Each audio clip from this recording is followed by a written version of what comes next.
બીજી જગ્યાએ એક પ્રાઇવેટમાં જો મને 38 તમને આયુષ્માન કાર્ડ કઢાવવા માટે 3800 રૂપિયા કીધા। 3800 રૂપિયા એટલા માટે કીધા કે તમારે જો તાત્કાલિક આયુષ્માન કાર્ડ એક્ટિવ કરાવવું હોય તો તમારે 3800 રૂપિયા ભરવા પડશે, પણ ભાઈની પાસે એવી પરિસ્થિતિ નથી કે 3800 રૂપિયા આપી શકે। તો આ કેવું, જે તમે પૈસા તમે આપો તો તમારું કાર્ડ તરત 2 કલાકમાં એક્ટિવ થઈ જાય। જો તમે પૈસા ન આપો, કોઈ પણ એજન્ટને તમે પૈસા ન આપો અને ડાયરેક્ટ તમે સરકારી પેલામાંથી પ્રોસેસ કરાવો તો 15-15, 20-20 દિવસ વયા જાય તો પેશન્ટને રઝળવાનો વારો આવે છે, એમનો વારો આયુષ્માન કાર્ડમાં આવતો નથી। આજે પરિસ્થિતિ આવી છે।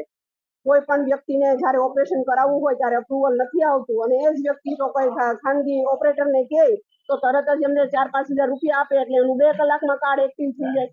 આ દોડની રાજનીતિ કરે છે ભારતીય જનતા પાર્ટીના શાસકો।